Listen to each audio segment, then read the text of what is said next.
ฮิโมเกิดพร้อมกับวิจิกิจฉาปะบอตัดทิมไปฉันทะเกิดร่วมบ่อันจิตที่มีเหตุเดียวนี่บุญมีแสดงฉันทะกะออกไปแสดงอายสัมมนาได้แค่10นะบอกโมจตุกะอีก4ซื้อมันซื้อไว้อย่างจิตตรงเนี้ยวิจิกิจฉาสัมยุตแสดงว่าต้องมีวิจิกิจฉาอีก1 10 4 1นี่เท่าไหร่เอาถามแม่เพชรโมหะอุทจารสัมปยุตมีเจตสิกเกิดพร้อมกัน15ดวงคือดวงใด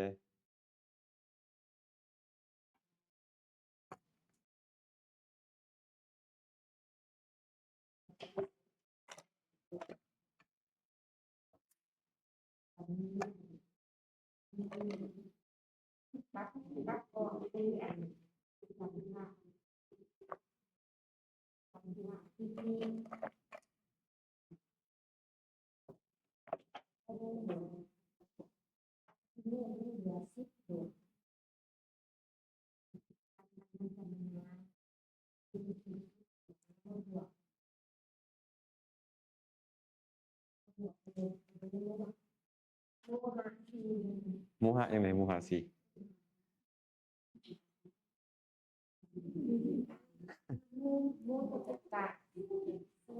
เป็นเท่าไหร่แล้วมันขึ้นมันคือมี15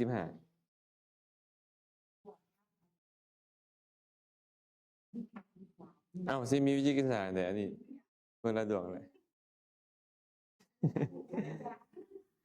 อุทจจะก็อยู่ในโมจตุกะอยู่แล้วอัญญสัมมนาเว้นแค่ฉันทะและปีติแสดงว่าอัญญสัมมนา11โมจตุกะ4รวมเป็น15อย่าลืมเด้อถามแม่แปมโลภะจิตดวงที่8มีเจตสิกเกิดความเศร้าดวงมีอย่างใด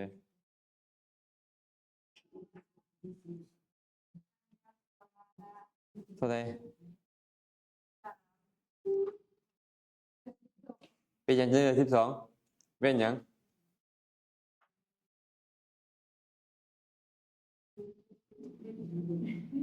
เว้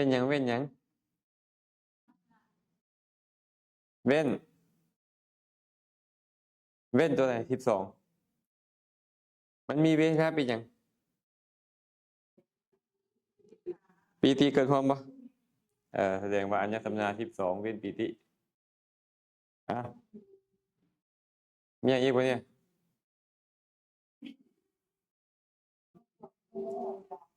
โมยังก็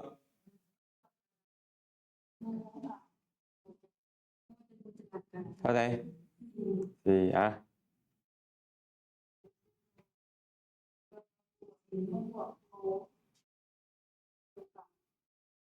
มาผ่าน1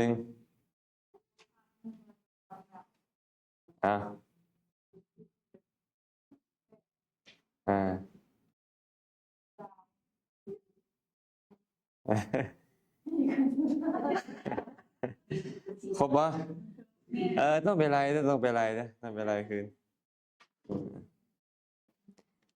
มื่อนี้มาต่อตอนบ่ายนี้ต่อ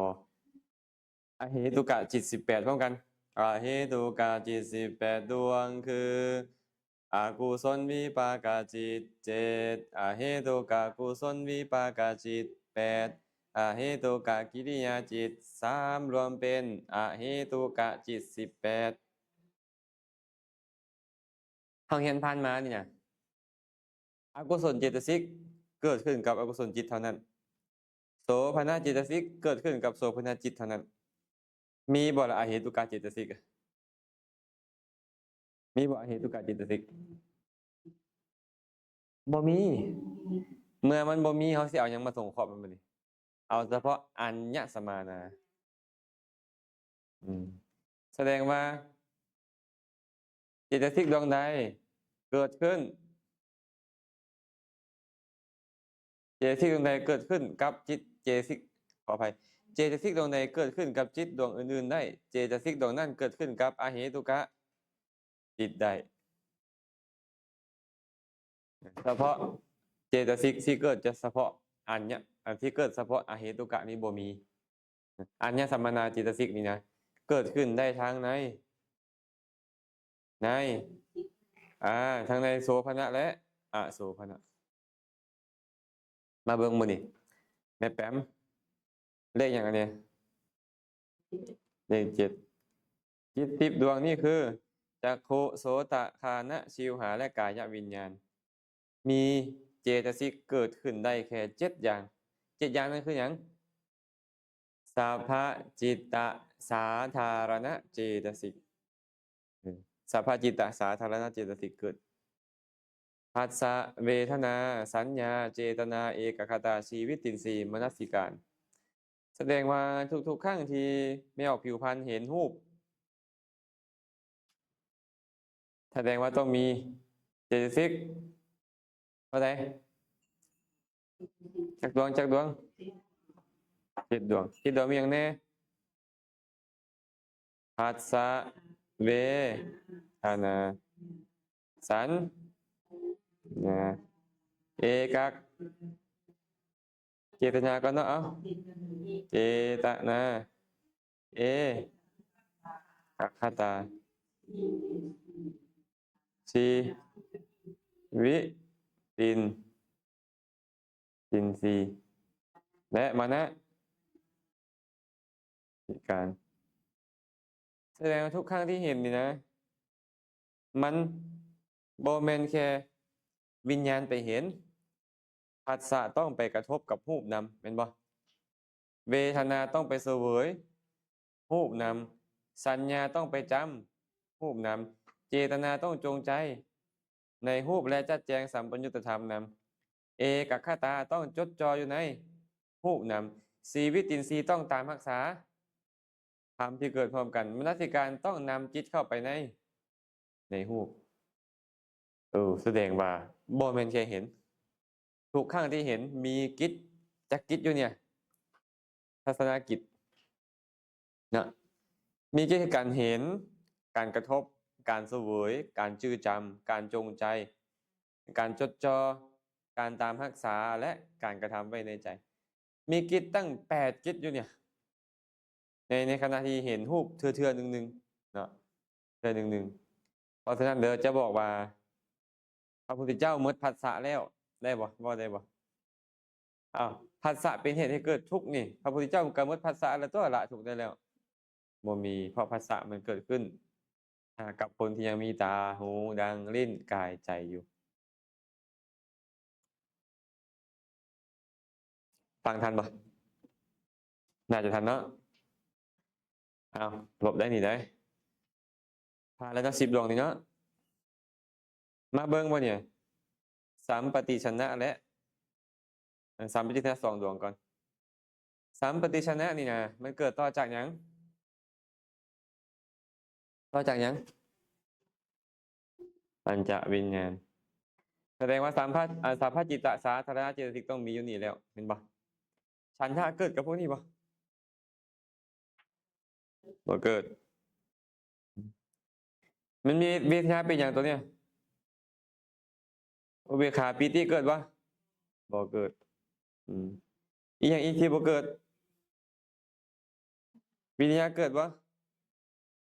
วิญญาณเกิดในจิตดวงไปเบิ่งดูเบิ่งวิญญาณเกิดในจิตดวง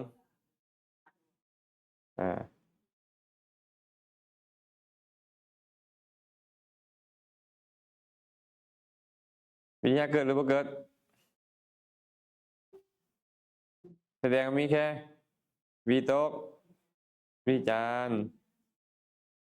ที่บ่เกิดบ่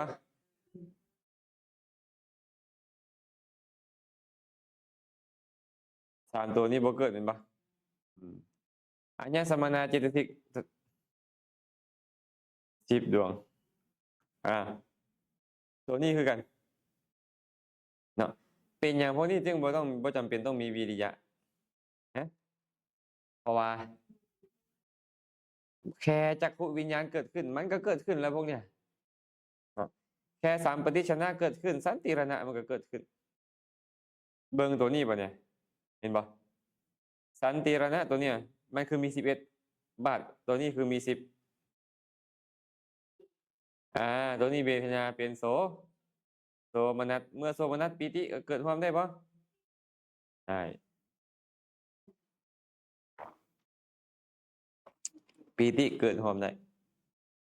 เนาะทันป่ะทันเนาะมาเบิ่งมาเนี่ยปัญจทวาราวชนะมี10คือพวกนี้ป่ะมี10เนาะมี10คือพวกนี้แสดงว่า10ดวงนี้นะก็ต้องมีสัพพจิตตสาธารณจิตสิก107ดวงก่อนนะวิตกวิจารและอาจิโมว่ามีวิริยะเนาะว่ามีวิริยะตัวนี้ป่ะเนี่ยมโนทวาราวชนะป่ะเนี่ยมโนทวาราวชนะมี11อัญญสมานานั้นสัพพจิตตสาธารณจิตสิก7วิตกวิจารอาทิโมกวิริยะเกิดขึ้นป่ะเนี่ยวิริยะเกิดขึ้นนำก็เลยกลายเป็น11และตัวนี้มันคือมี12ล่ะมันมีโสมนัสแสดงว่าวิตกวิจารอาทิโมกวิริยะปีติบ่มีแต่ฉันทะบ่มีแต่ฉันทะหมอนทันปะจบแล้วมันคือง่ายแต่ฮะง่ายได้นี่ บ่ง่ายจังไดก็นี่ก็มีแค่7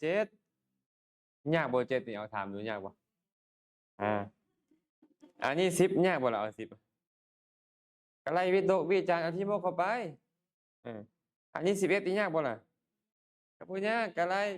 ปีติเข้าไปอันนี้10ยากบ่ล่ะก็บ่ยากวิตกวิจารอาทิโมกเข้าไปอันนี้11นี่ล่ะเอากับวิริยะเข้าไปตัวนี้ก็ปีตินำบ่เกิดแต่ฉันทะเพราะจิตเพราะนี่นะเนาะฉันทะบ่เกิดนำตัวใดตัวอูกับตัวโซใส่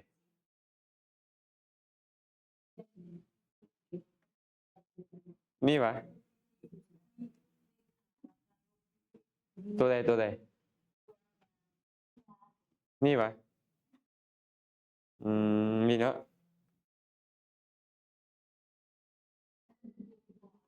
อุเบกขาตัดปีติแน่นอนเพราะปีติบ่เกิดขึ้นกับจิตที่มีเวทนาเป็นอุเบกขา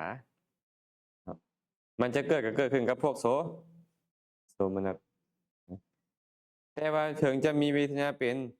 อุเบกขาก็ตามปัญจทวาราวชนะและมโนทวาราวชนะกันยังมีความแตกต่างกันอย่างหนึ่ง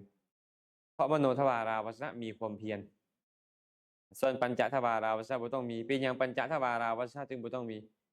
เพราะมันเกิดไปรับเอาอารมณ์ที่มากระทบตาซื่อมันกระทบปุ๊บแล้วมันก็รับอารมณ์ทางตามาให้จักขุวิญญาณเฮ็ดหน้าที่อันจักขุวิญญาณเกิดขึ้นสัมปติชนะมันก็เกิดขึ้นโลดฉะนั้นปัญจทวาราวชนะกับสัมปติชนะนี่มันเกิดแวดล้อมจักขุวิญญาณนี้มันเลยบ่จำเป็นต้องมีวิริยะแค่มีพวกนี้พวกมันก็มีส่วนสันติระคือกันสันติรณะก็คือกันสันติรณะเกิดต่อจากหยังเกิดต่อจากสัมปติชนะฉะนั้นมีสัมปติชนะสันติรณะก็ต้องเกิดมันก็เลยบ่จำเป็นต้องมีวิริยะก็ได้จบอะไรได้นี่ได้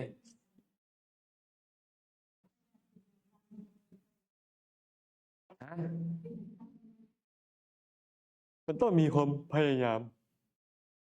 แต่ทางมโนมันบ่มีประสาทอันนี้ทางตาให้ทางตาให้แม่แปมเบิ่งแม่แปมมาเด้อนี่สมเม็ดแม่แปมนะอันนี้ตาเนาะตาคือหยังตานี่จักขุหยังประสาทมันกระทบกับหยังมันกระทบกับรูปหรือสีเป็นบ่แต่ทางมโนทวารนี่บ่เนี่ยมโนทวารทางมโนทวาร มโนทวารมันบ่มีรูปมันบ่มีรูปไปกระทบธรรมอารมณ์เนาะอันนี้ธรรมอันนี้มันมีแต่วิญญาณอ่ะอาจารย์ที่เขียนว่าวิญญาณใช่จักขุประสาทนี่นะมันยังเรียนไปกระทบกับรูปได้คันเมื่อมีจักขุประสาทกระทบกับรูปความเพียรบ่จำเป็นสำหรับค่อยบ่ต้องอาศัยความเพียรค่อยก็เกิดขึ้นอาจักขุวิญญาณนี่นะในแปมฟังได้อันนี้จักขุวิญญาณมันก็มาอาศัยจักขุประสาทไปฮู้หยังไปฮู้รูปแต่ว่ามโนทวาราวาสนะนี่นะมันเป็นวิญญาณเป็นจิตมันบ่สามารถที่จะไปฮู้ธรรมมารวมเองได้มันต้องอาศัยความเพียรความเพียรต้องตามสนับสนุนมันจังเฮ็ดได้บ่คือทางตาหูดังลิ้นกายแม่นบ่รูปไปกระทบกับรูปแล้วก็เกิดขึ้นเลยมันก็เลยบ่จำเป็นต้องมีวิริยะ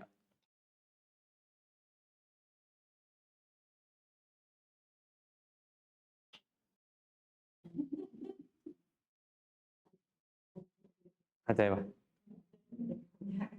เข้าใจเลย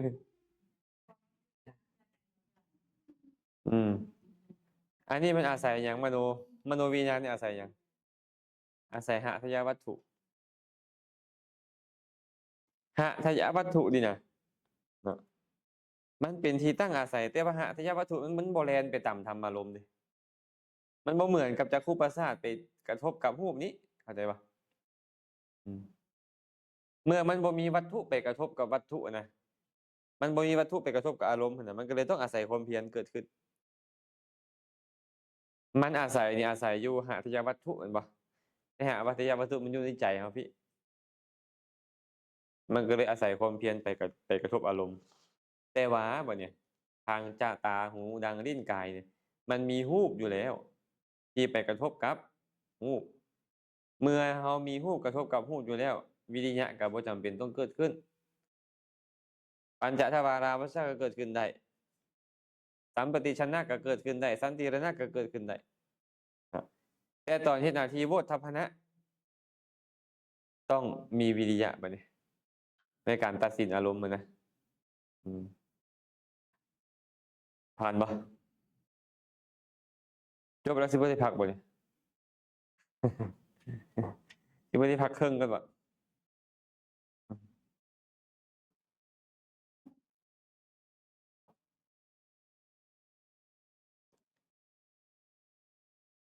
มาเบิ่งต่อเนาะเพิ่นบอกว่าในอนุตตรจิตมีสังขะอยู่5ประการอันใดอนุตตรจิตนี่แม่นหยังคืออนุตตรจิตโลกุตตรจิตมี5ประการคือหยังแน่หนิง5ประการคือหยัง36 35 34 33 33ไล่ตามองค์ฌานแม่นบ่ในมรรคตจิตก็มี5คือกัน5คือหยัง35 34 33 32 30แม่นบ่แม่นบ่ในกามวจรจิตคำว่ากามวจรจิตนี่หมายถึงกามวจรโสภณจิตมี12อาการ12คือหยังแน่38 38 37 37 37 37 36 36 33 33 32 32 32 32 31 31บ่เข้าใจคือบ่ถาม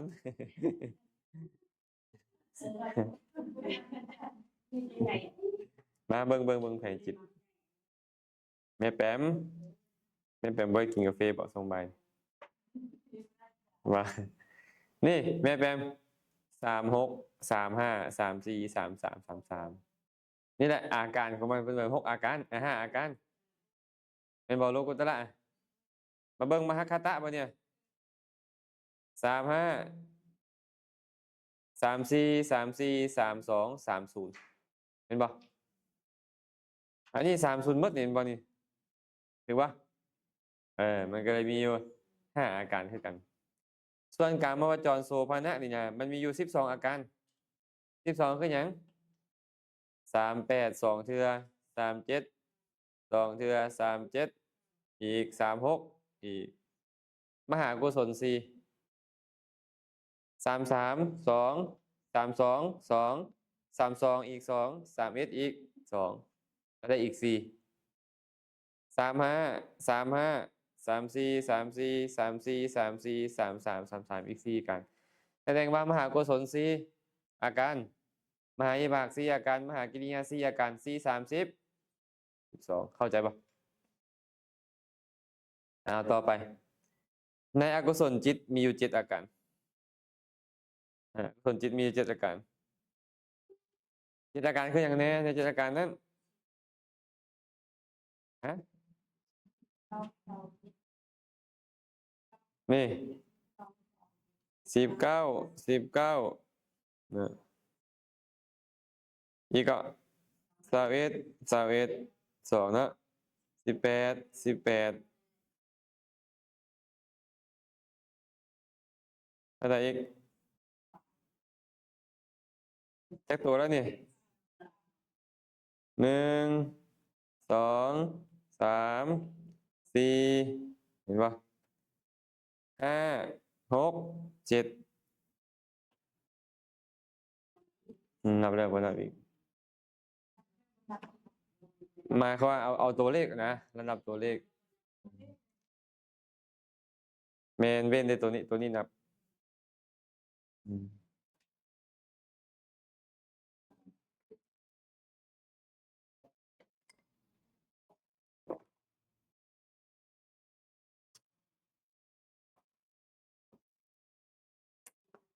ทันปะ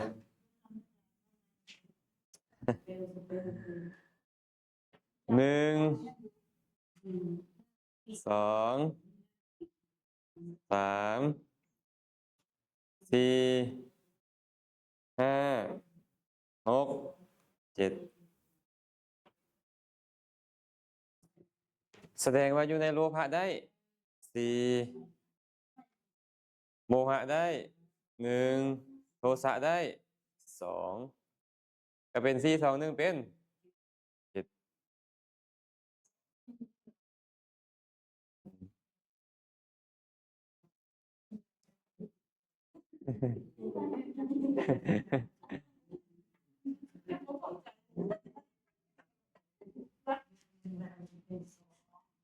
ทันปะนี่มาสั่งกระหะบ่เนี่ยเฮาฮู้หมดเลยได้บ่เนี่ยน้องพี่พานเอ้ยเฮาฮู้หมดแล้วบ่เนี่ยว่าจิตดวงใดมีเจตสิกดวงใดเกิดร่วมและเจตสิกดวงใดสามารถเกิดในจิตดวงใดได้เลยเฮาฮู้หมดแล้วบ่เนี่ยง่ายบ่บ่นี่เรียนน่ะง่าย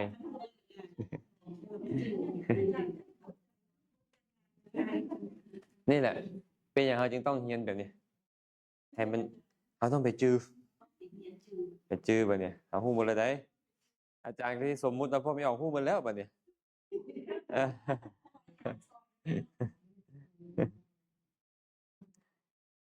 มาเบิ่งใหม่ดูบ่เนี่ย